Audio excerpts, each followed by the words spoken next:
Hello and welcome, everyone. My name is Noreen. I'm a developer educator at Vonage. And I am so thrilled to be joining you on another stream today, this time on Vonage Dev's newest show, the Dev Lounge. The Dev Lounge will be a bi-weekly developer variety show featuring innovative live demos, interviews with inspirational folks in tech, live hacks, and loads more. Today, we have with us a very special guest, Hector Zelaya.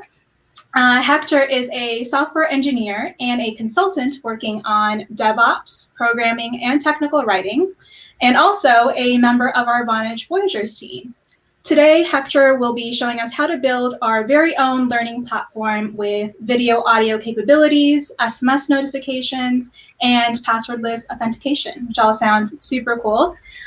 Hector, thank you so much for joining us on the Dev Lounge today. Yeah, actually, thank you for having me. I'm very honored of being here, and also very honored because this is the first episode, so I have the chance of be the first at something. Fun fact, because my last name is Zelaya, start with Z. I'm pretty much yeah, mostly the last. So it's I'm glad to be changing that today. yeah, why not changing that? So it's a really pleasure for me to be here. Amazing. We are so excited to have you. Before we dive into your tutorial, I'd love it if you could share a bit more about yourself with our viewers. I do see that we have a lot of folks already joining us here in the comments today. So we've got Lauren. Hey, Lauren. Greg. We've got Exie. Hey, Exie. Luke. This, I know, is another Vonage Voyager, Michael. Welcome, Michael. So it's really, really wonderful to have you all tuning in on the first episode today. As I mentioned before we dive into the tutorial, just want to get to know you a little bit better. And we'll start off with some basic questions. So I believe you're joining us from El Salvador today. Is that right? That's correct. I am a proud Salvadorian. That's incredible. I've been to a couple of Central American countries. I was in Costa Rica a year and a half ago, but I'm so excited to go to El Salvador. My good friend's from there, and she keeps saying that when she eventually gets married, we're going to be, flying there for the wedding. So I can't wait for that to happen. And I believe you're our only Voyager from Central America. Is that right? That's correct. I believe I'm the only one from Central America. Amazing. And it will be a great pleasure to have you here. Yeah, absolutely. And hopefully we'll have more Voyagers there soon too. And then we'll be able to have a meetup or, something like that. That'd be super fun. So I know you're involved with so many things like engineering and then consulting and technical writing. Could you share a bit more about what your day-to-day looks like? Because I can imagine that's a lot to take on at once. So, yeah, sure. How do you do it? Yeah, I'm a computer software engineer. I graduated on 2015 from the University of El Salvador. Since then, I have had the chance to work with mostly, if not all, then most of the phases of the software development process. So I started working as a systems manager. So I worked with operations stuff, working with servers. But since it was a pretty small company, at least in terms of IT, I had to deal with a lot of other stuff. So I was involved in on support, users, making software development, making QA, maintaining some legacy software, which is a strong word in our community. And I started doing DevOps in 2016. Well, I started doing DevOps formally, because when I got the chance to know the philosophy, the culture, and the practice, I realized that most of the concepts and most of the techniques I was I was already applying this. So it was a good thing to know that was in a good path since the beginning. And since then, I visualize myself not much as a software engineer, but more of a problem solver. We work with clients to get to know their problems and their situations. And basically, my day to day is mostly designing solutions using technology. So, for one project, I will be working on making a software product that solves an X problem. Yeah, and in some of the projects, I will be designing complexes cloud infrastructure from scratch, or adapting those technologies to newest best practices, or designing QA processes. So it's hell of a fun. But yeah, it's quite challenging, and that's one of the things that I love about my job, that I'm forced to always learn new stuff. Absolutely. And I love how you mentioned that at a smaller company, you were kind of forced into all these roles, because isn't that exactly the way for small tech companies? You just kind of get delegated all these things that you wouldn't normally ever be doing, but then it really widens your scope and like really opens your eyes to new roles. Like that's kind of how I landed into developer relations. So do you personally prefer like one of these things to another? Do you enjoy like the engineering aspect more than maybe like the technical writing, or are you kind of excited to like delve into each of these things I regularly? think I think that since I'm relatively new Mhm. to the IT community, I'm just 5 years old as a professional. I definitely love doing this, learning new stuff, going and hopping here and there. Mhm. But I think that in the future, I may want to specialize in one thing. That's something that I would like to do, probably not right now. But yeah, I think sometime in the future, I visualize myself maybe specializing in something. One thing that really attracts me, it's QA, like having the responsibility for making sure that products are working as we expect to do. And I do believe that that all my background will surely help me to do that, because I will have like the perspective of different areas. So Mhm. that's one of the things that I'm planning to do at some point in my career. But definitely right now, I am enjoying getting to know one thing and the other. Getting all these experiences. For Yeah. sure. That sounds great. So how did you first come across Vonage APIs? Was it like a work project, or were you personally, just building something and then came across their communications APIs? I'm curious. Well, I work for a company called WebRTC Ventures. We specialize in designing real-time communication products. We consider ourselves as one of the most experienced and experts in the field.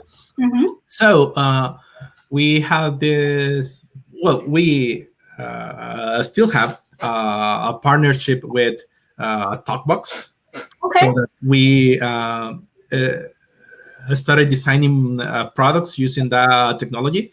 I had the opportunity of start working with Talkbox a few years ago. Mm-hmm. And then when Vonage TalkBox became the Vonage video API, then I was able to get to know like all the other technologies, the Entire suite. Yeah. yeah, the SMS API, the calls API, and it really was like an aha moment for me because I realized how important is real-time communication, and that importance was confirmed last year with all the COVID-19 thing, Mhm. in which real-time communication became much more important than ever because it was Like, uh, a necessary step that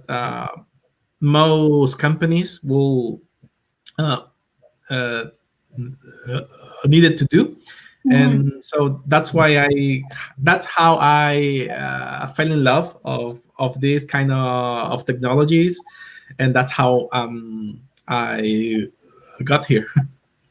That's amazing. So that's what led you to join the Vonage Voyagers program, I take it? Yeah, that was one of the reasons I really wanted to contribute to that shift, to promote and to let uh, the world know about what are the cool things that you can do with real-time technologies, and to be one of the pioneers of the technology. I love that. And for those of you who don't know, Vonage Voyagers is our Developer Champions program. So if you know and love our communications APIs and you'd like to get more involved with the product themselves and have a say in what happens next, and get access to pre-release products, learn from all of our API experts, and improve your technical communication skills and a bunch of other things, please do apply for the program. I'll put a link to it in chat for those of you interested in applying. Hector, I'd love to know what your experience with the program has been so far. Actually, it's been a quite helpful program.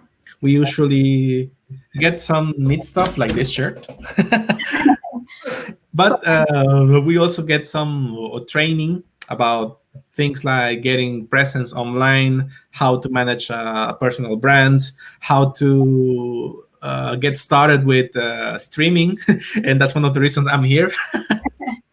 And but the most important thing is that it gives us access to how can we use this kind of technology. It really brings us a channel so that we can also make our voice to be heard, and we can also contribute how this shift is being conducted.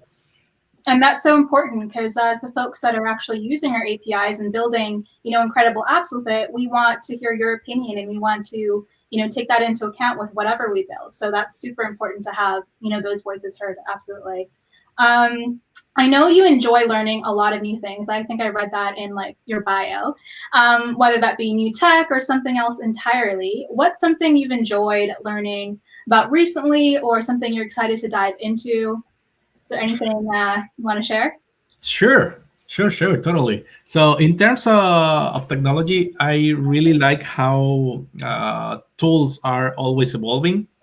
One of the most important tools in a technology are programming languages, which I think it's like one of the most important thing.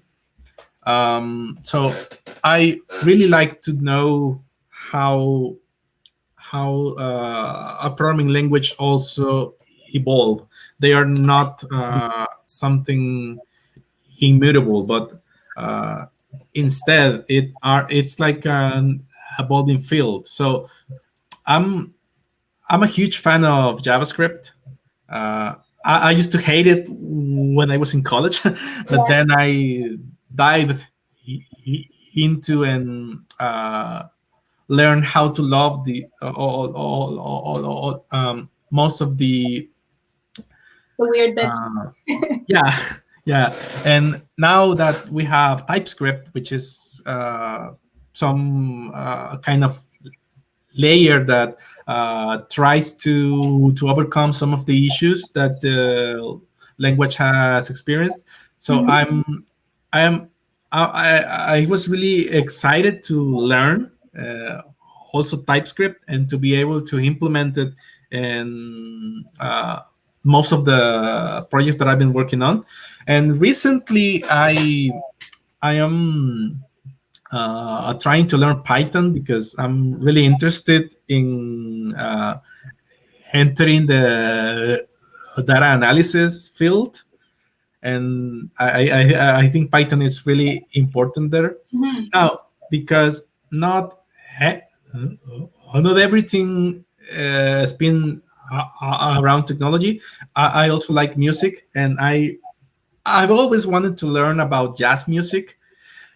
Um, and right now I am trying to get the basics, you know. So that's one of the things that I'm really thrilled to keep learning throughout 2021.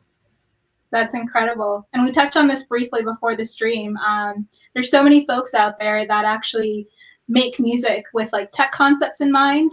We have our developer advocate, Michael Jolly, that kind of does that. He'll take a really popular top 40 song and then he'll change the lyrics so it has to do with tech in some way. And I'd love to see you do that with like, jazz music, and love to have you back on the stream to share that with us. I think that'd be super fun. Um, Yeah, I think that will be really interesting, and I hope that we can actually do that. Absolutely. I think that'd be super fun. Michael says everyone eventually loves JavaScript, which I think I've actually liked it from the beginning. But yeah, I know there's a lot of hate for it out there. So yeah. Amazing. Well, thanks so much for sharing a bit about yourself. We do have a lot we want to cover today with this tutorial on building a learning platform. So how about we get started on that? Sure. Good. Totally. So, and then Dwayne says JavaScript. That's actually really catchy. That's a great little type. JavaScript. that sounds really cool. Dwayne's always really creative with these things. So as you all know, we'll be learning how to build a learning platform with React, Express, and Apollo GraphQL. Hector, before we dive in, actually, I'd love to know what inspired you to build a platform like this. Yeah, sure. So I come from a family. Well, my dad is a math teacher at high school, and I really love to teach things. I really like the education field. When I was in college, I was actually working as a IT teacher. Yeah. And I definitely wanted to be involved into the education field when I graduated. I haven't had the chance. So I am really into that stuff. And since this whole COVID-19 thing, I think that the education field was one of the most impacted fields, because we were not able to actually attend to schools, universities, or some other events. Yeah. But learning cannot be stopped by a pandemic or whatever. We as human beings definitely need to learn besides what is happening. So this last year, we saw an increase on real-time communication usage. Mostly, that increase was related to some specific privative solutions that may that some institution and some companies may have some issues related to how the data will be handled. So in that regard, I think that it's a very important thing that we also know how we can build those kind of technologies, but in a way that we can manage that data ourselves and be the responsibles for how it's exchanged. So I think it's really important that as the professionals of the area, that we can guide our society so that they can also adapt to the change, because this is probably something that it's not something that will only be relevant with COVID things, but I think it's a shift that we will have to do from now on. So that's one of the things that inspired me to make this post and to make this kind of content. That's incredible. And you're so right. Like, yes, COVID-19 may have, spurred on a lot of these tools and apps that are more communications based than ever before. But you're right. Like, I don't think it's going to go anywhere. I think it's, only just going to be better and more prevalent from here on out. So, putting out tutorials like this where you're building a learning platform and then people have like the option to actually take this tutorial and build on it and keep adapting and keep improving it is so important. So I love that you put this out there. Hector's tutorial is actually on our Vonage developer blog, so on learn.vonage.com. I'll be posting a link to it on our chat here as well. But this is the tutorial that Hector's going to be walking us through today. So Hector, take it away. Sure. Thank you. So we're gonna go through the post. The post is quite long, but I will try to cover as much as I can. I won't make any assumption. I want to explain like every bit of it. So if you don't have any experience either with Express, Apollo, GraphQL, or even JavaScript, I will try to make this as much technology agnostic, for the concepts, but I will try to dive into the actual technology for the actual implementation. So this is more like an initial idea, like how you can make this. Mm-hmm.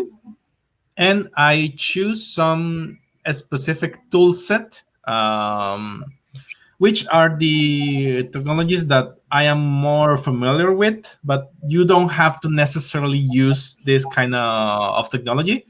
However, some tools such as the Vonage Video API and the Vonage platform will surely help you to make things easier. So I think it will be a good thing if you can also take advantage of that. So there's some stuff that you need in order to follow along. The first thing is a Vonage account. This is because we are using the Vonage platform, so you obviously gonna need to have an account. So I want to show you how you can get one. There are some links here, and there are also some instructions if you scroll down. I already have a Vonage account, but I will try to show you how you can set up all the prerequisites. So let's first go with the Vonage Video API. So you can simply click on the link here. And you actually get $10 free credit with each of the new accounts, so you can take advantage of how to do this. I will go to login because I already have an account, and let me log in. Just give me 1 second while I try to not leak my passwords. This didn't work. Let me try again. Let me stop sharing for a second. There we go. So now you can do that in private. Okay, yeah, that should really help. Okay, so this is my account.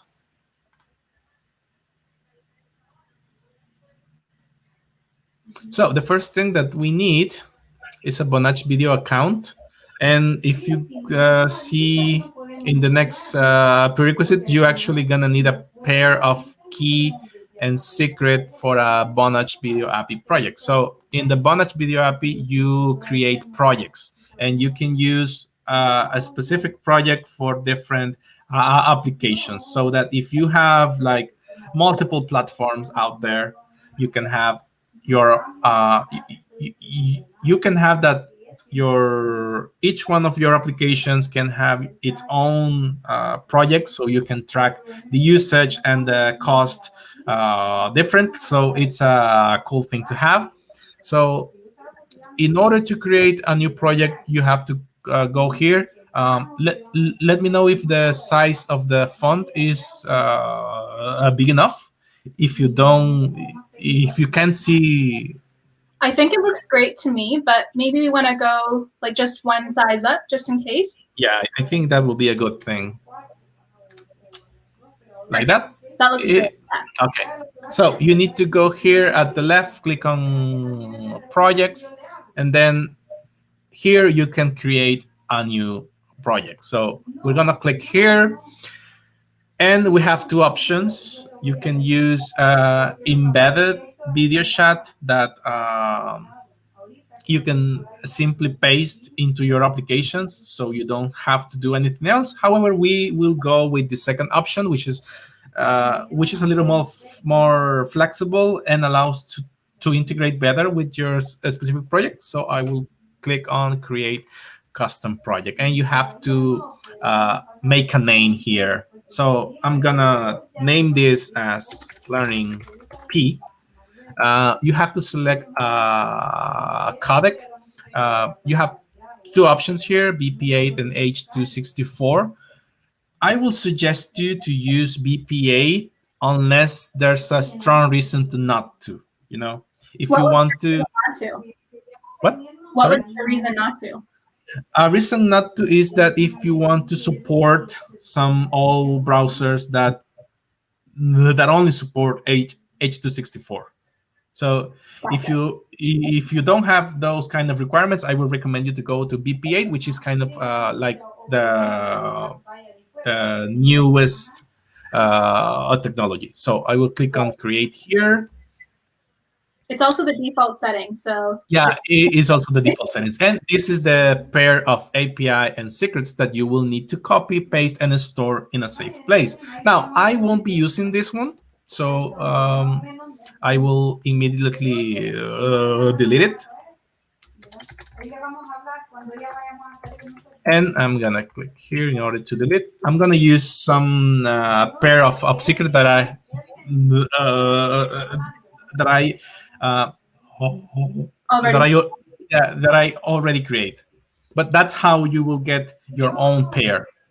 So that's the first two, the video API account and the pair of key and secret. You're also gonna need a virtual phone number because we are gonna send SMS, and we need to send those SMS from somewhere. So you can get a virtual phone number in the Vonage dashboard. You can get there. I think there's a link here. Not sure what this link is gonna open. And there's also a link in chat now. And you can actually do this through either the dashboard, so the actual account, or through the CLI. Is that right? Yep, that's correct. Okay, so I think the link. Here you have the awesome Vonage documentation, which explain you step by step how you can get, how you can rent a virtual number, and it's fairly simple. Again, I'm gonna log in here because I already have an account.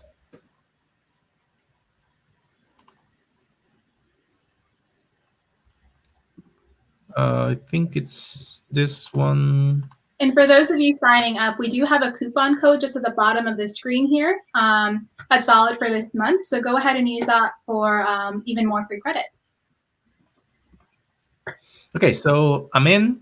In here, you have an API key and an API secret that thankfully is masked, so I won't leak this neither. And if you go here to the numbers options, you can buy a new number just by selecting the country. for which you want to buy a number. Select a feature. If you want to have SMS, you want to have voice, you want to have a multimedia messaging. Mm-hmm. And you can even filter if you want your number to contains a specific numbers in there. So I already have one, which is the one that I'm going to use here. You will have to copy this and store it in a safe place again. And you also gonna need to have, not sure what I done, so I'm gonna click.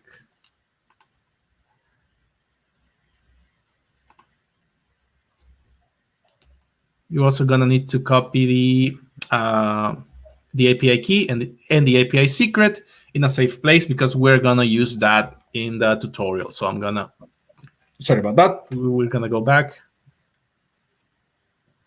Think this one. Okay, so that's for the Vonage requirements. We're also gonna need an AWS account, because we want to build a channel or build a place where students can upload homeworks, and homeworks will usually be in the shape of documents. So those documents needs to be stored somewhere. So I am using S3 buckets from AWS here. So you're gonna need to have an AWS account in order to create your own buckets, and also you're gonna need your own pair of key and a secret. So you can do that by getting an AWS account. Again, I already have one. So assuming that you already have your AWS account, then you can simply log in. So I will log in there.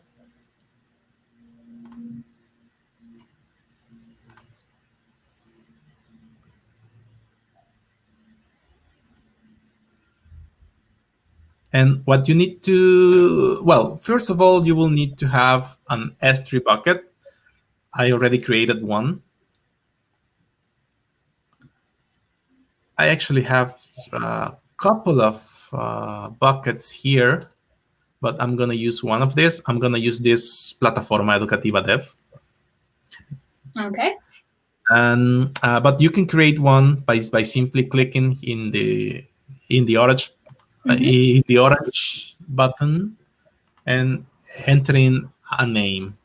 Just keep in mind that S3 buckets have some limitations, some restrictions regarding names, in that because you can't have or you can use a name that is already taken. So if you want to create something called Plataforma Educativa Dev, which is the name of my bucket, you won't be able to have. So be sure to come up with a unique name. Something original. Great to know. Yeah. So, and then you will need to authorize the application to actually have access to the S3 bucket, and to do so, we will use AWS keys that you can create if you click on your username and then go to My Security Credentials.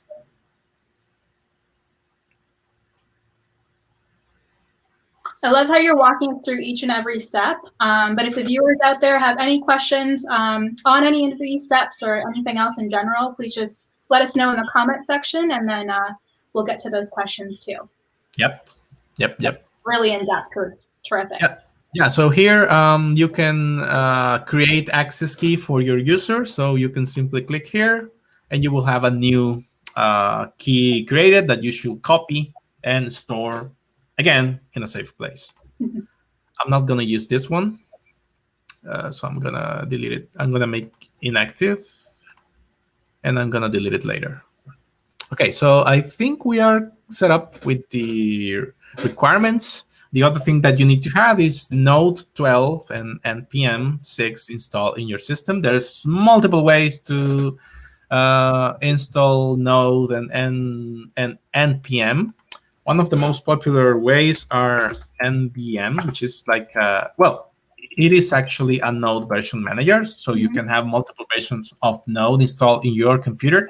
I personally prefer this one called ASDF version manager, which not only allows you to install Node, but you can also manage multiple versions of some other runtimes, such as Python, Elixir, Node, and Ruby. So I think it's a more centralized way. This is the way that I personally prefer, but you can use the one that you like the most. And the most important thing is that you will need to have the 12 version of Node and the npm version 6 installed in your system. I already have that. I'm gonna make also my terminal a little bigger.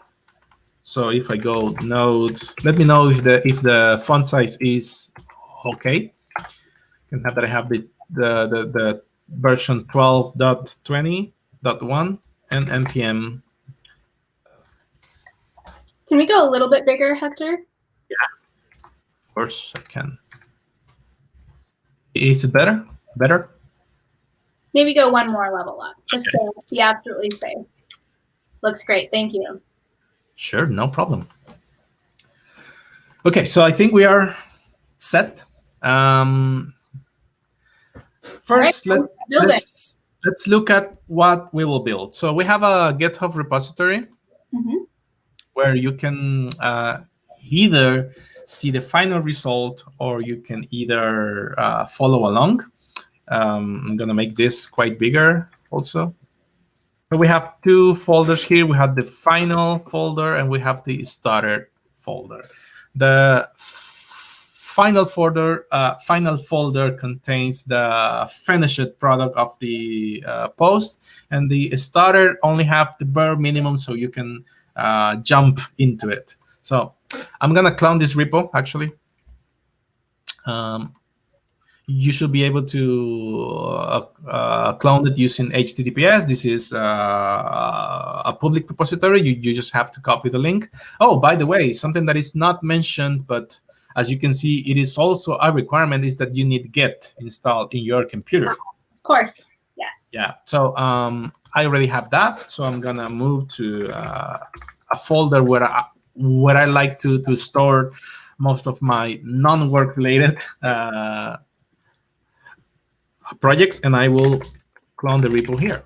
So I'm gonna do git clone. I'm gonna paste the link, and we will wait Git to do its magic, which was quite fast, as you can see. Now I'm gonna open in a code editor. I personally like Visual Studio Code, but you can use the one that you like the most. You can use Atom, you can use Vim, you can use Emacs, or whatever you want. So I'm gonna open this on Visual Studio Code.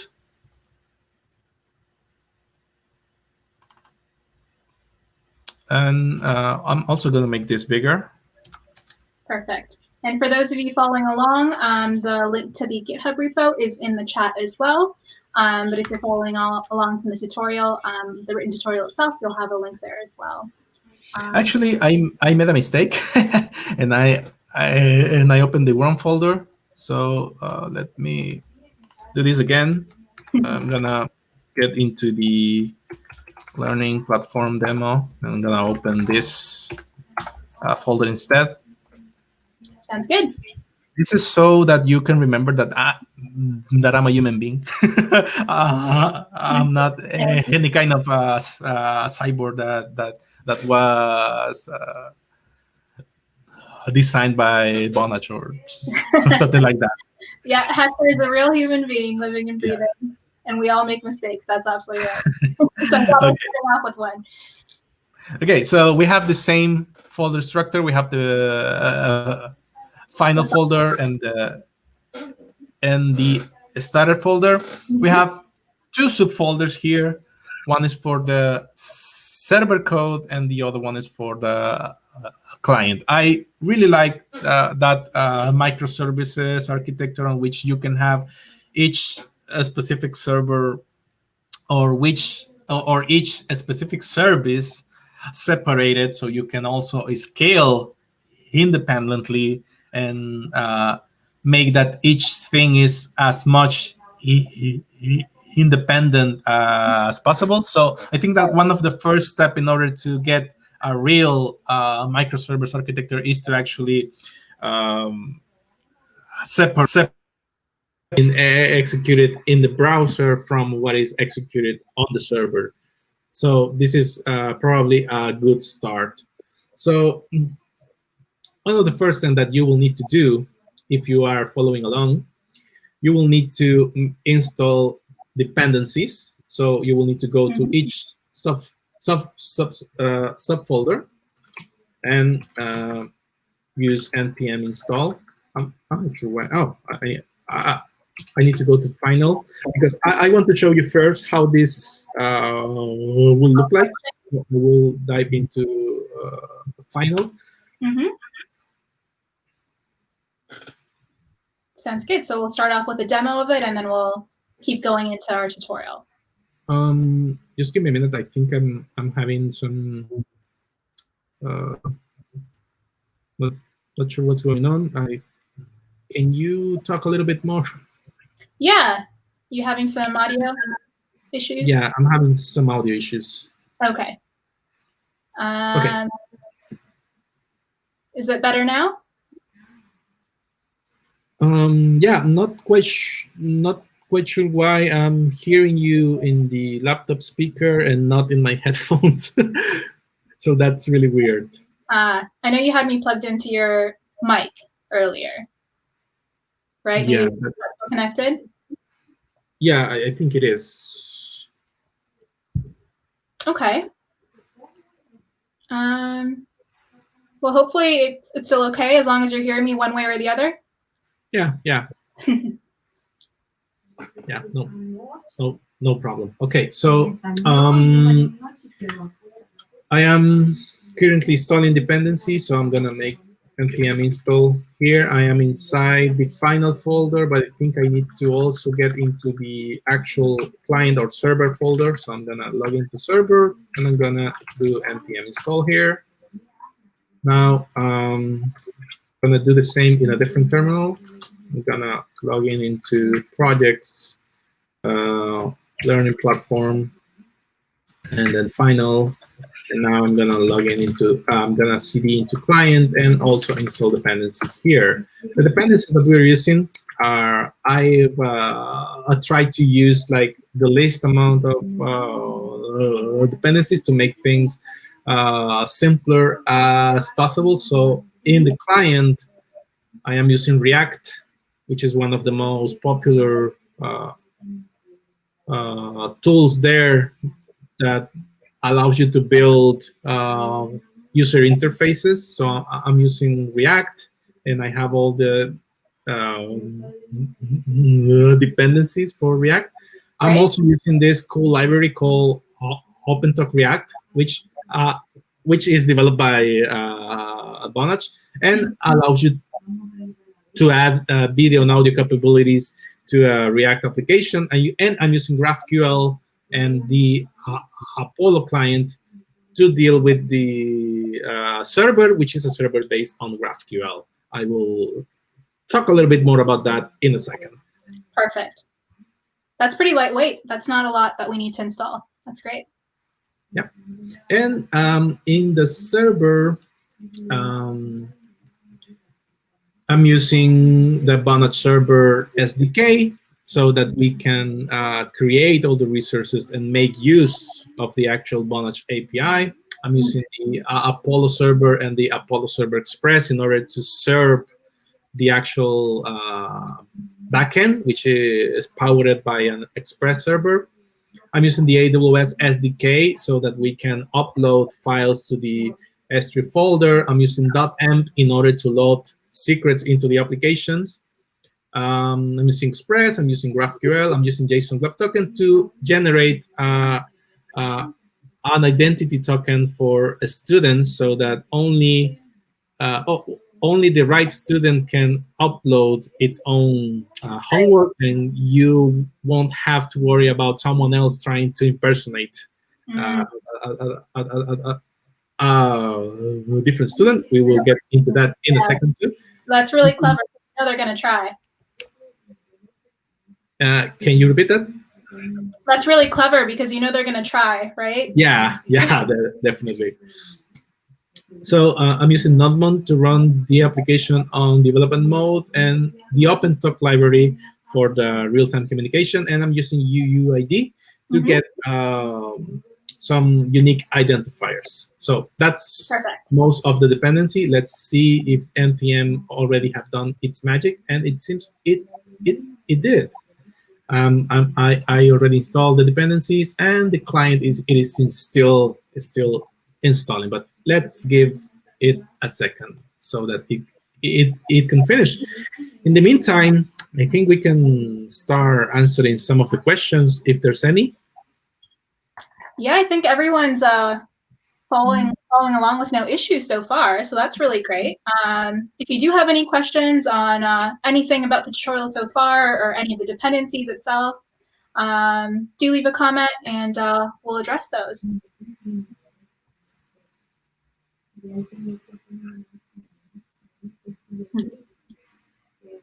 Dwayne is following along so far. Awesome. So I think you're being really clear with all the instructions, Hector. I think everyone's grasping everything really, really well. So that's awesome. And Lauren agrees. Great. Lauren agrees. Great. Okay, let's check how this goes. It isn't still stalling. Okay, I'm gonna give this a second. And I'm gonna go to the other part of the things that we will need to do. Now, there is something here that we need to configure. Do you remember that we went through all the process of getting the accounts, getting the keys, getting the secrets, getting the phone number, and all the stuff? You will need to store that in a safe place, and the safest place here that you can store that is I added to the repo a file. In the case of the client, there is a .m file. And because this is client-side code, you don't actually have actual secrets here, and you always have to be careful to not leak any secrets into client-side code, because if it's client-side, anyone can inspect those values, and those can be used. Right. So we don't have any actual secret here, but what we have is the address of the backend that this React application will be connecting to. To do this, we're using a capability of the package JSON, which is the proxy address. So we are telling the application that there will be a backend running at localhost in the port 83, and we're just gonna simply append the API GraphQL path so that we can connect with the backend. If you're going to deploy this into production and you want to change that path, or you want to use a different URL, this is where you can update that. Great. In the case of the server, in here we do have some secrets. So I added an app.ems example file, and you have a list of all the secrets that you need to provide to the application. So you have an access token to create the JSON web token. You have the AWS access key and secret. You have the name of the S3 bucket, which in my case, if you recall, is Plataforma Educativa Dev. I love to say that because it's Spanish.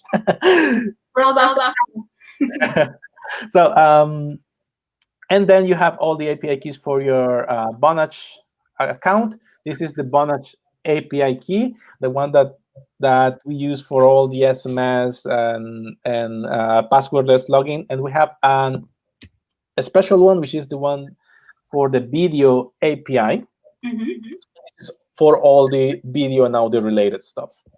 And we also have to set here the virtual number that you have to get from the Vonage API. So you need to store all those secrets here.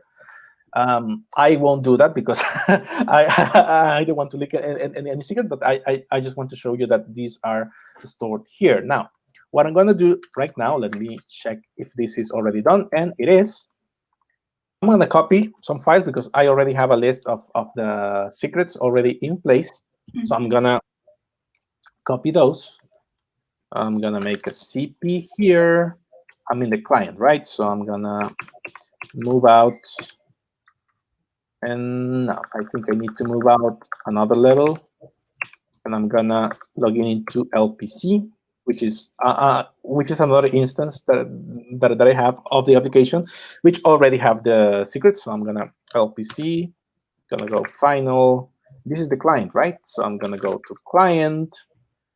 And I'm going to copy the emp local file, which is how you should name the actual emp file. And I'm going to copy that here. Let's make an ls here, and we can see that we already have that. Remind me to not open this folder, please. This file, please. Okay, now I'm going to do the same here. I'm gonna CP. I'm gonna move out some, and I think it's here. Yeah, LPC final server, and in this case, the file is called simply .emp. So I'm gonna copy that one here. Let's make sure that it's here, and yeah. Oh, I enter an additional space, and we have it. Perfect. There we go. So now we have the proper secrets. Okay, so I think that's pretty much here. I think you have the instructions on how to configure your local secrets in the post. So, but if you have any doubt about this, please feel free to also leave us a question in the comment section. So we're gonna look at the final product, the finished product. Let's hope it works. Michael's been following along, and he says, so far. Okay, that's good to know. Awesome. Okay, good to know. Good to know. Now, in order to run, each one of the applications has its own start script. So in the case of the server, we can start in development mode, and we can also start in production mode. One thing that I haven't mentioned is that the backend is actually written in plain JavaScript, just so you can also see that plain JavaScript still has a lot of power. And for the client, we have used TypeScript, which is being transpiled by Webpack. So we can have both worlds here and see them each other working side by side. So, and for the client, we have the React scripts, which are the one used by the popular Create React App tool. So we're gonna simply start each one of these. I'm gonna run this server in development mode. In case we have to Preact, Hector. Can you repeat that question? Have you tried out Preact? Actually, no. That's something I haven't heard of, actually. Oh, you haven't heard of it? Okay. I think you'd really like it because you're all about making sure everything's lightweight and doing the very minimum and not adding bulk, and Preact's really great for that. So maybe we can do another tutorial with Preact next time. Yeah, that would be really interesting. And Lauren says there's a bit of an echo. Hopefully it's better now, Lauren. I think I was hearing it earlier as well, but I don't hear it anymore. So I think we're good to go. Okay, that's good to know. Now let's wait a couple of seconds. I already started the server, and I am starting the development server, but for the client. So it is automatically opening a new tab. And it is using the right port also.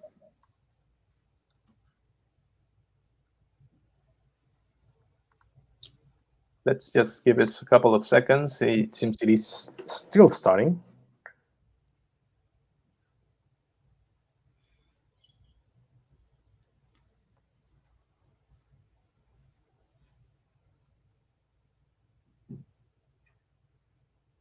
Yours works so much faster than mine, though.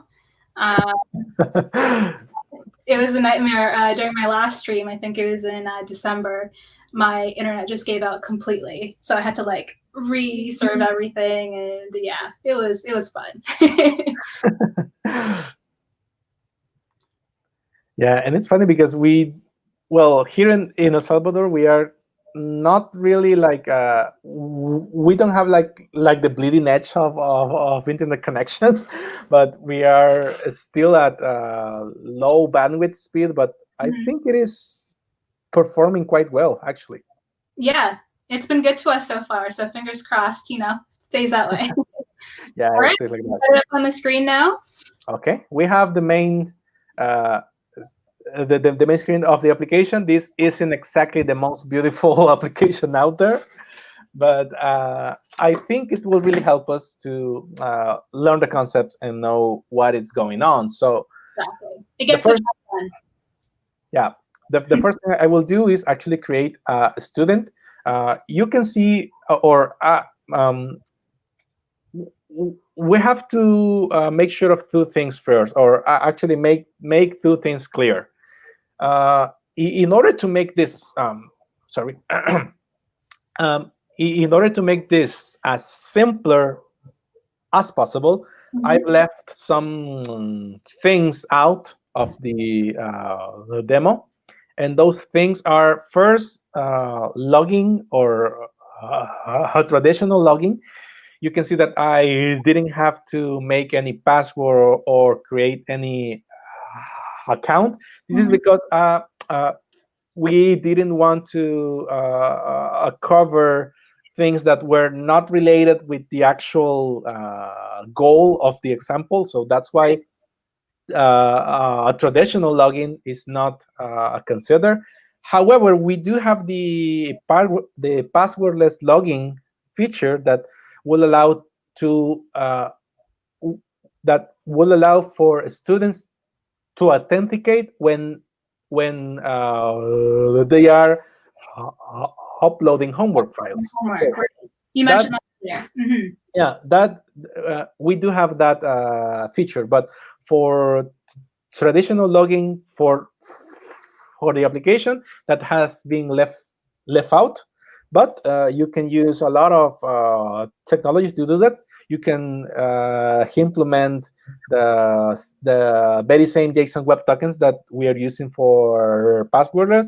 You can use some SaaS solutions like Cognito from AWS. That's no problem, but you can implement the one that you prefer the most.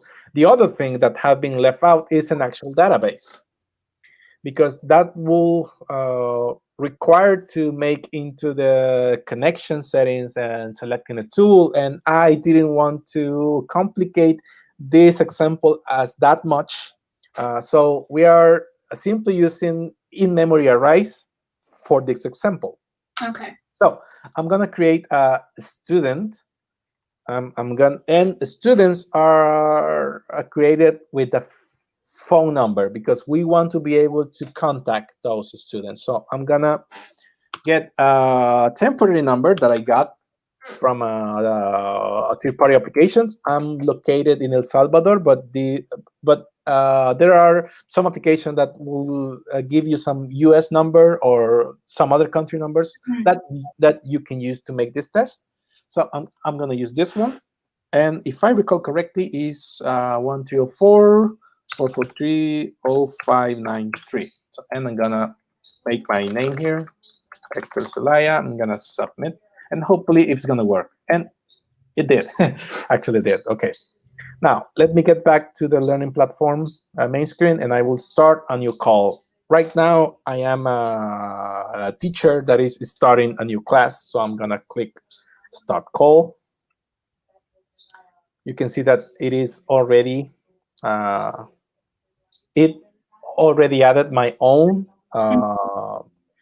video stream, and I have I have this table here that gives me a list of all the students that have been created, and I can invite those students to the class. So I can simply click here on the invite button, and I'm going to show you something here in the developer tools.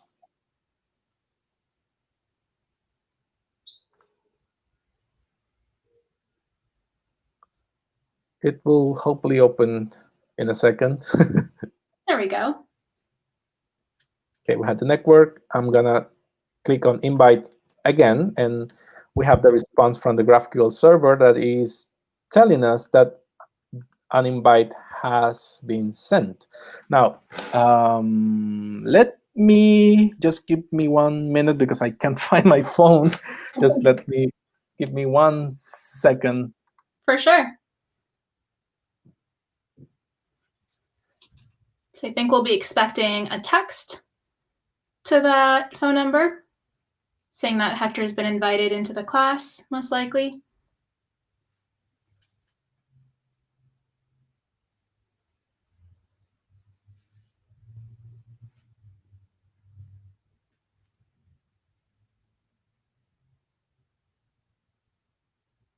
Okay, I got my phone, but I just realized that I entered wrong number, so I'm gonna.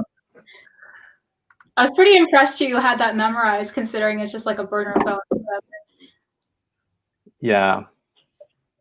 Let me create another student. So are they using like an SMS, Hector, with an invite link? Yeah, correct. We are trying to send an SMS invite so that the students can join the actual class. So let me just check if everything is correct. And it is. I forgot the number 3 here. I'm going to use my middle name there and submit. Okay, I'm going to do it again. Start a call. A new room have been created. We have some events here that are communicating with the actual TalkBox and Vonage servers, and I'm gonna invite a new student. Let me clear this a little bit, and then I'm gonna click the invite, and I had the message. It says, let me know if you can actually see this. The class has just started, and we have the link there. So students can click on the link, which will be the same as copying it, open it a new tab as a student, and go into that link. So if we wait a couple of seconds, I'm going to allow here, and I'm going to mute because if not, we will have feedback. And you can see that I'm in the class. So hello. So that's it. And you will be excited to know how easily this flow is done using the OpenTalk React library.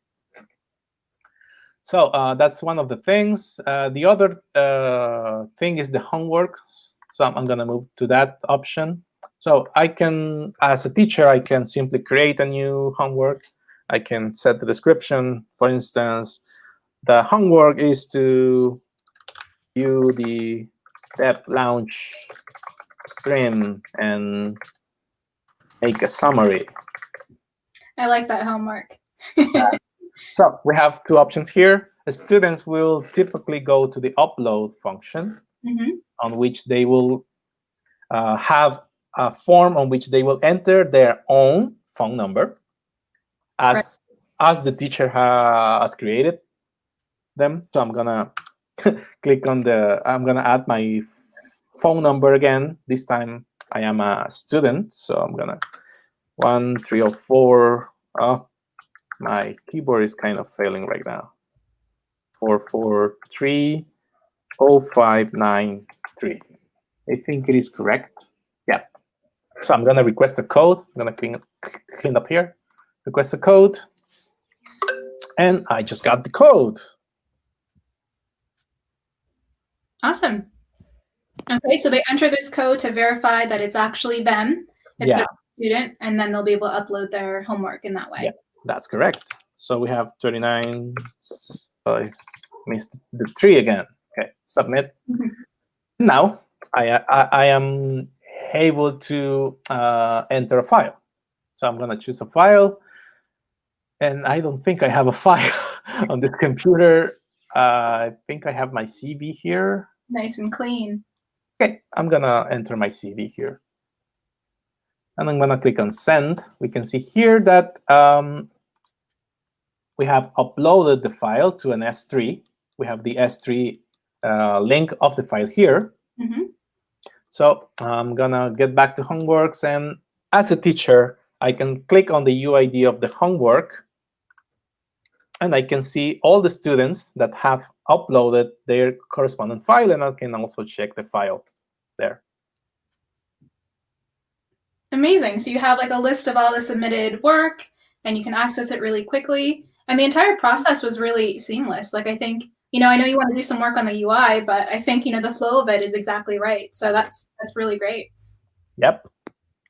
And I think that will be pretty much. It's a really simple application that focuses on 2 things: having or connecting teacher with students, being able to communicate through SMS, and the students are also able to upload files and so that everything is in the same place. So you don't need to use 2 different tools, like one tool for the video class and another tool for the file and that. So, and all the things you can you can do all the things using the Vonage APIs with some help of some popular cloud providers.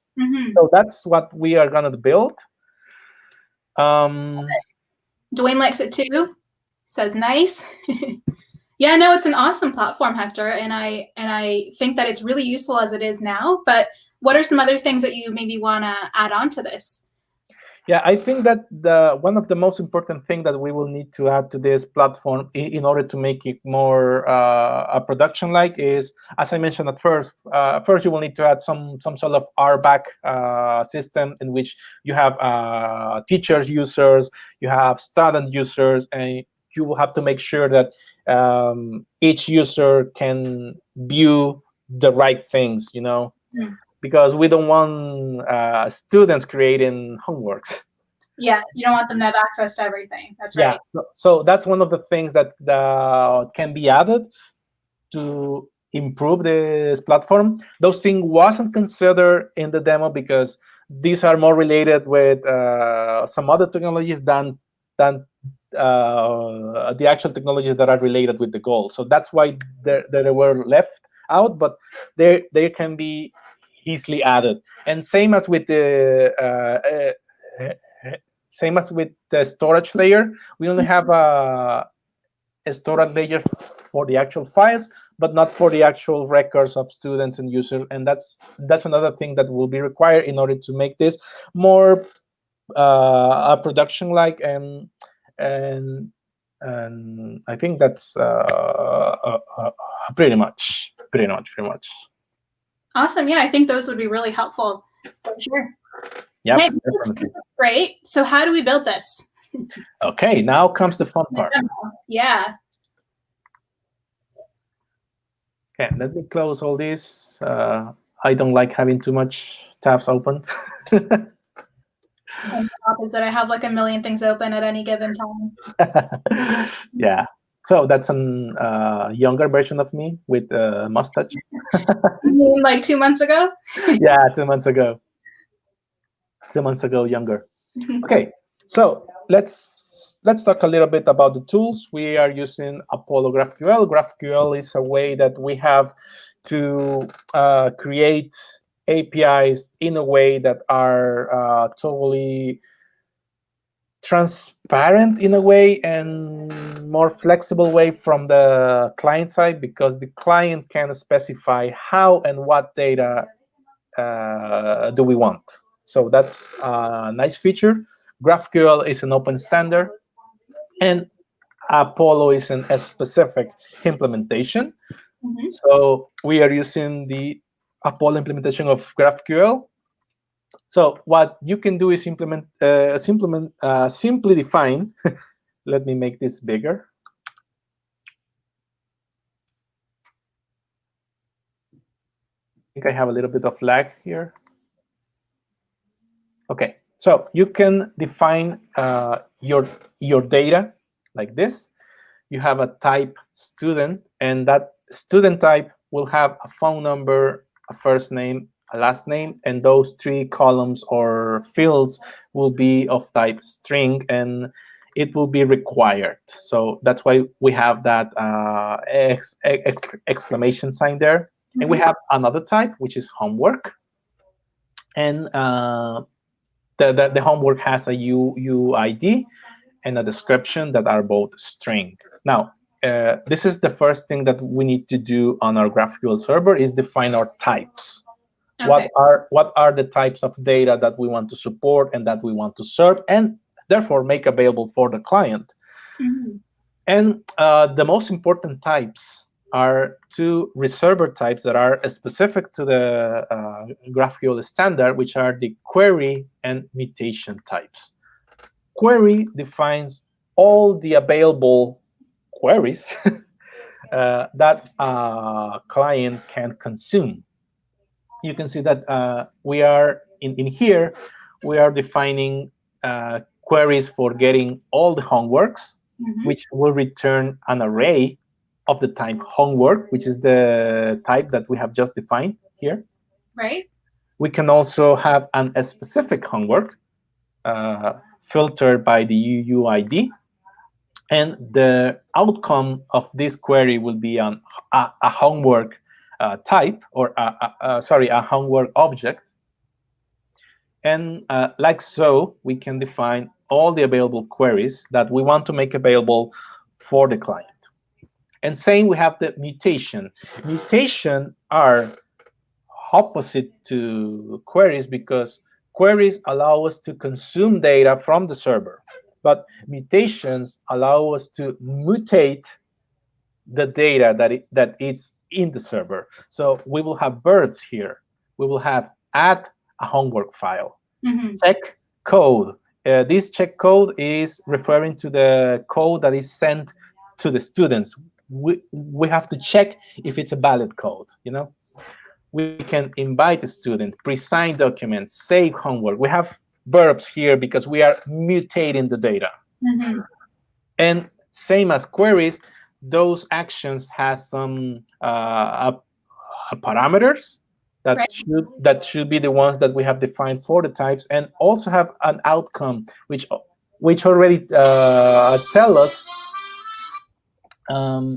what is the outcome of the operation that we're gonna make.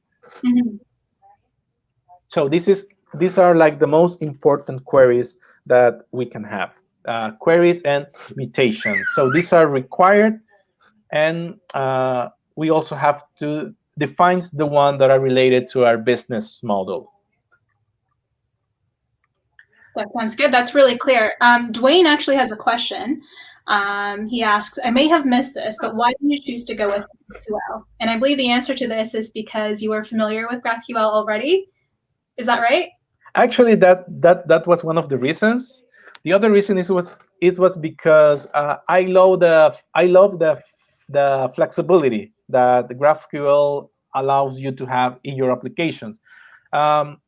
Most people think, and some people would like to make like comparisons between, you should stop using REST APIs, for instance, and you should now go with GraphQL fully because X and Y. But I really think that there's no reason to do that. They can both coexist. REST APIs are a great way to integrate applications, and GraphQL, it's not here to substitute those, but actually to make the data more flexible. Because in here, for instance, if we want to get a homework file,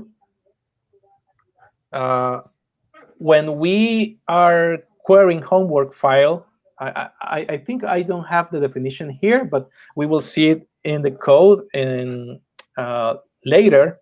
A homework file has information about the student, information about the homework, and its own information, which is the link of where is that file available. So traditionally, we will need to make at least a 3 requests to 3 different servers, service. I meant, so that we can get all the information. And with GraphQL, we can bundle that in the same network operation. So it allows the client to already define how do we want to receive the data. So that was one of the reasons, because I wanted that flexibility into the platform. Right. Well, I think that answers it. So if you have any more questions, let us know. But yeah, that's a really good answer. Flexibility and familiarity, which is why we do most of our things, I think. Yeah, correct. Now, in here, we are simply defining the server the way the client will look at it. Client doesn't care how this data is retrieved. They just want that data in that format. Right. Client just know that the server has some already defined queries and some already defined functions that will allow it to mutate the data. Now, but how do we actually make those changes? And that is thanks to a feature called Resolver. Our Resolver is custom code that we can create, and we can link with a specific GraphQL operation, and we can add our own logic there. So Resolver will look like this. We will have a simple function that will receive some parameters. One of those parameters is the actual parameter that is defined in the type. In this case, we are making a reference to the same homework mutation. You can see that this save homework actually receives an ID and a description. So in this case, we are just getting the description, and we can make all the operations that we want with that data. So that's basically how working with GraphQL look like. You can have more information with the GraphQL as a standard documentation and with the Apollo GraphQL implementation. It's not the only implementation. There are some other alternatives. I simply chose the Apollo implementation because it's the one that I have more familiar with. But yeah, there are some other. The most important thing here is the actual standard. Right. Now, let's talk about React. React is the client technology. It's a library that allows to create a user interface using something that I really love, a component-based approach. So this will allow us to divide or organize our client code in individual components that can be reused and can be used to optimize the way that we build user interface. So and we are using the Apollo provider so that the React application can communicate with the Apollo server. Now, how do we do that? We simply have to create an Apollo provider component that will that will wrap the application inside it, Okay. so that all the components in our client application is aware of the Apollo capabilities. Right. Now, I won't get that much into this. You can get the documentation for the React project and for the Apollo client, which is related with the Apollo server that I use to create the server. So that's a little bit about the technologies. Now let's get our hands dirty. I love using that expression. Okay. All right, I'm So, excited. Now, before we move on, I just wanted to point out you did mention components, and Dwayne, who's been really active in the chat today, has actually written several really great posts on our developer blog on web components. So I'll put the link in the chat here to our blog. If you're interested in learning more about that, do check that out. He's got some really incredible posts on there. And with that, let's actually get our hands dirty. okay, thanks a lot. Okay, the first thing that we need to do is creating our classes. Okay, let me get to the code editor here. Now I'm gonna move from the final folder. I'm gonna move to the client and server folder. Now, the first thing that we need to do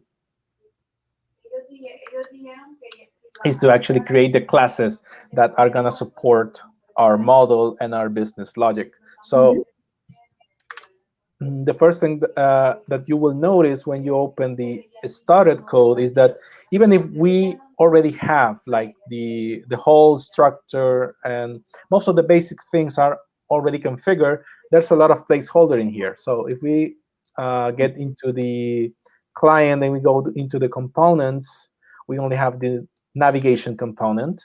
We don't have any logic already bundled here. Mm-hmm. And in the case of the server, we do have like the whole structure for the GraphQL related code for the service and for the utilities. We actually have the Express server already configured. We have the resolvers that are simply linking all the functions, but they are not doing anything actually, because if we go to the homework, we can see that all the resolvers are simply throwing a new exception that is not implemented. So that's just to be aware of how is the started code. And the first thing that we need to do is to add the classes that are going to support. And the first of these are the Vonage Video API service and the corresponding resolver. So if we go to the Video API file, if we go to services, Vonage, and Video API,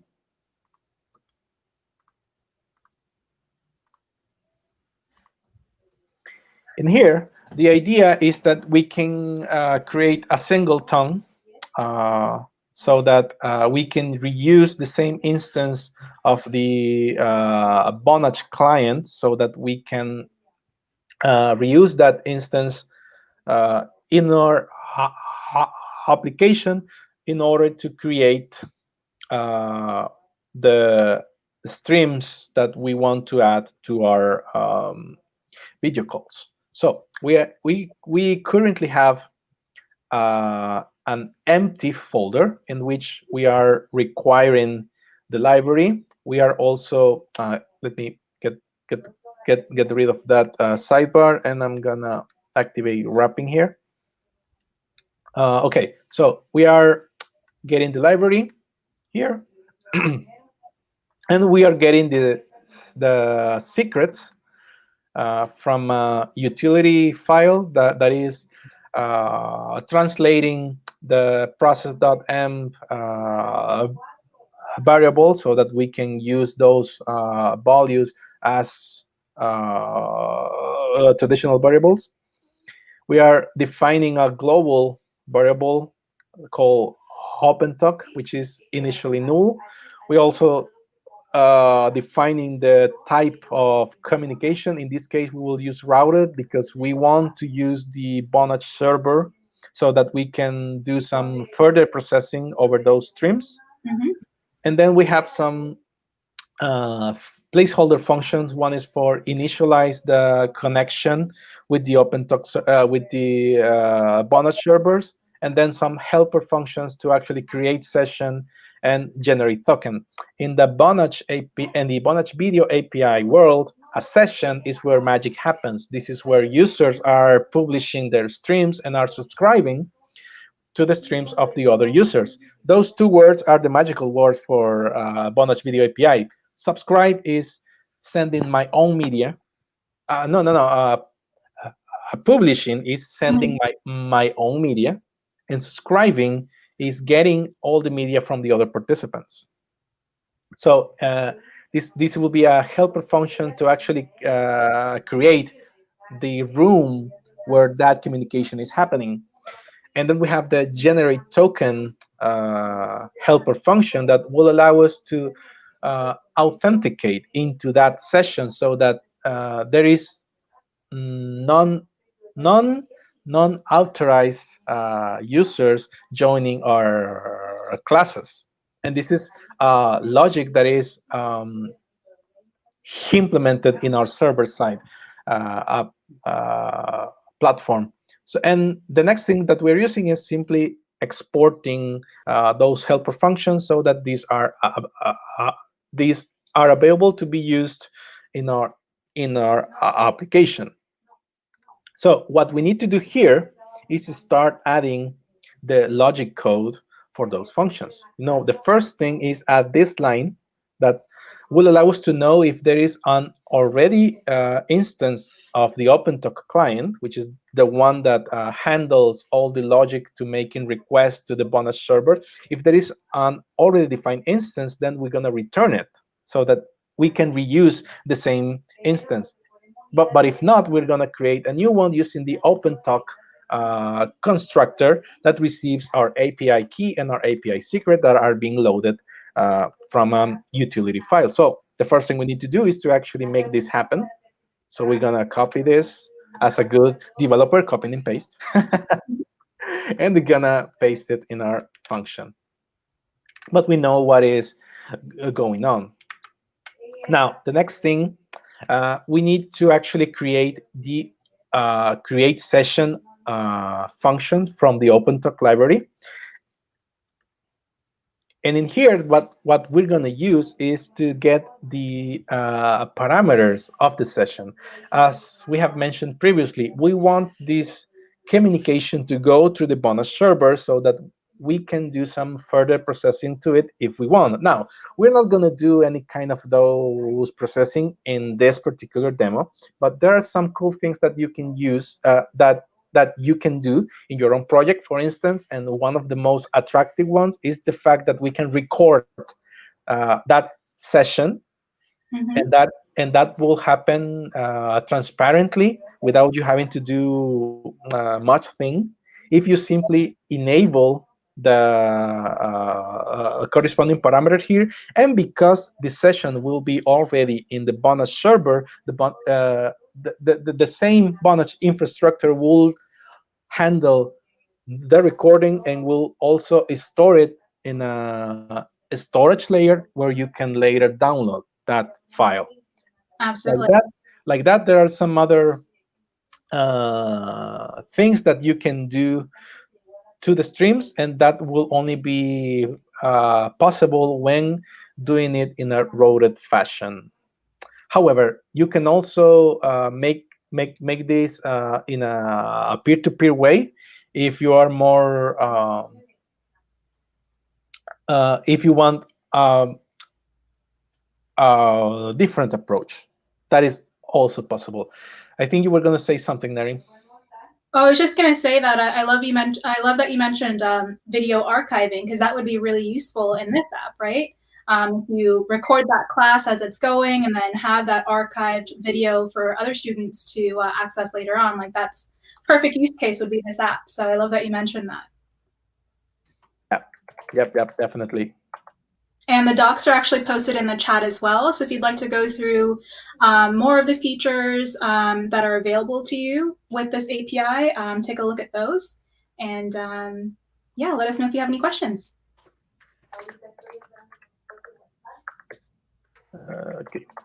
Okay, now let's continue with this. Finally, what we need is a way so that we can generate. One thing that I haven't done is to actually got this as code into our project. We are managing this using promise based because we want to be able to handle the asynchronous. Not sure what will be the word here. Yeah, it's a hard one. But I think you can know what I'm talking about. But JavaScript is a non-synchronous language, so we want to manage this in a synchronous way. So for that, we're using promises. So after that, we are able to actually create the session, and we are sending the right parameters and the right arguments. Then we are simply returning, if there isn't any issue, we are returning the information about that session so that our application can use that. So I'm going to copy this, just the content of the actual function, and I'm going to add it into our placeholder here. Now we have we almost have our Vonage Video API service almost ready. Now let's just look at the next step.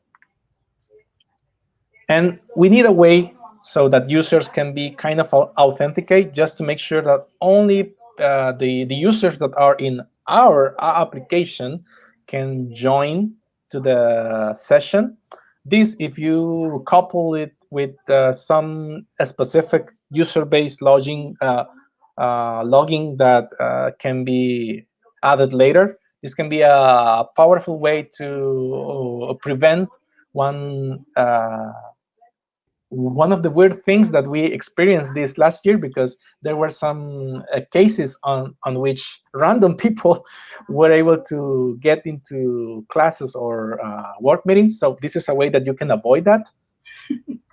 I hadn't heard of that, but that's interesting. Yeah, actually here in El Salvador, when most schools and workplaces went remote, there were some cases on which some random people will kind of figure out the links and they will simply log in. That's why I believe Zoom was able to actually add those kind of features, add kind of a password authentication and that kind of stuff. So we're gonna generate a token here, again using the same OpenTalk instance, and we're simply gonna pass the session ID for which we want to generate that token, so that token can be used only to get into that specific session.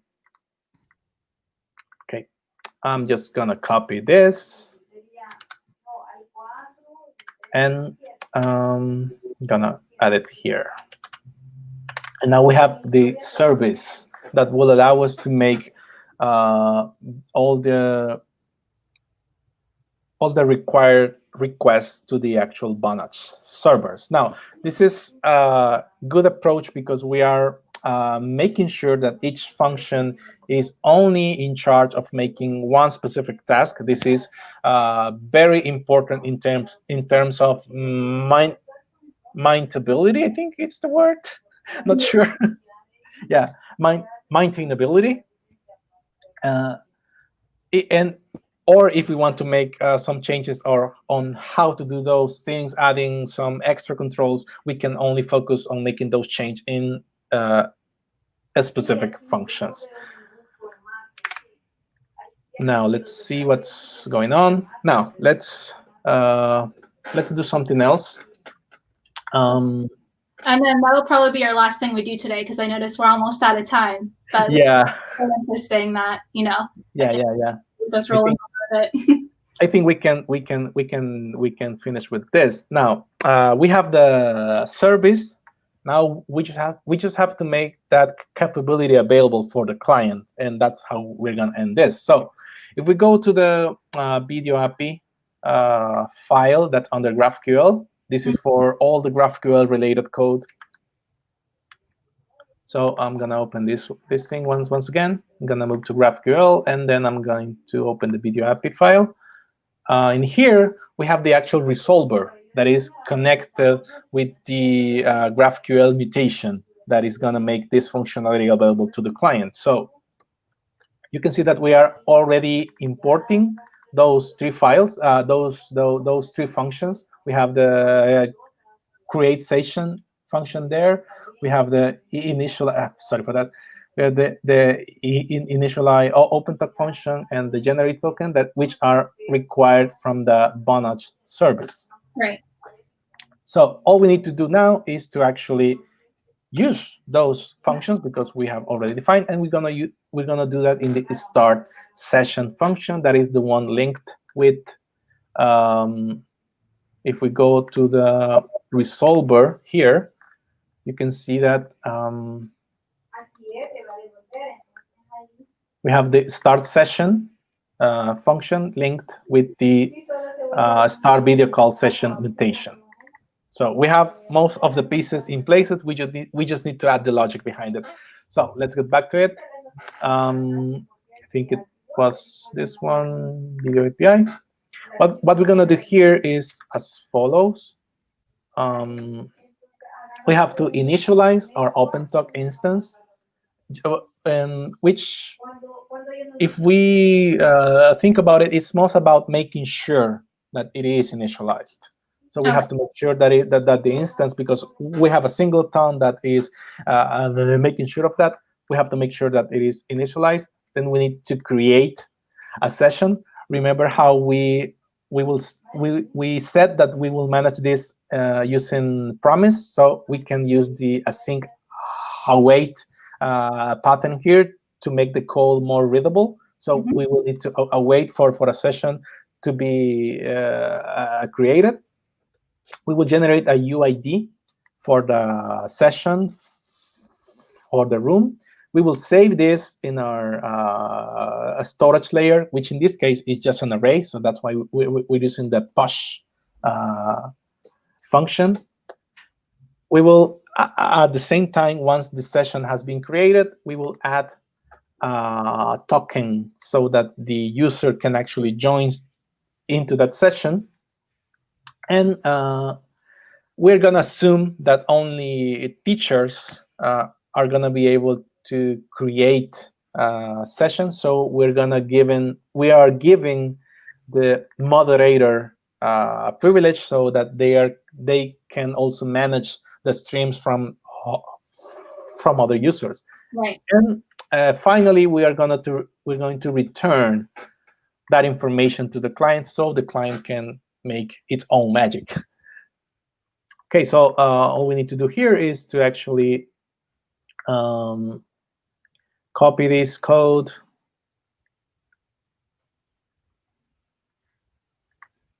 and add it into the proper function, which was the start session function. And I think that's pretty much. You can add your own credentials and secrets here and make sure that you can create an actual session. Amazing. Well, that was incredibly useful, and I love how much detail you went into that. I think that's a wrap on today's stream. Hector, thanks so much for taking the time to walk us through how to build a learning platform today. As I mentioned, I love how thorough you were with each step. Fact that you explained your choices on, all your technologies and dependencies and your everything was just really, really well explained. You mentioned at the beginning of the stream that you really wanted to go into the education space and you love that. And I feel like this was an excellent way to really do that today. Like you totally taught me so much. And I know I'm seeing a lot of comments streaming in right now saying that a lot of folks learned a lot here too. So thanks so much for this incredible tutorial. To our viewers, thanks so much for tuning in and chatting with us throughout. And next time on the Dev Lounge, we'll be joined by Sudipto Ghosh, who is a computer science student from the University of Delhi. Sudipto and I will be exploring our Messages API, the Vonage Messages API, and building an air quality reporting service.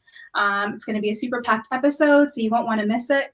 Again, thank you so much, Hector. Where can folks find you on the internet if they want to chat some more and have any questions they want to ask you? Oh, you can find me on Twitter. My username there is inuxero. I don't think I can post in the comments, but I think I can show you here how you can find me. This is Twitter.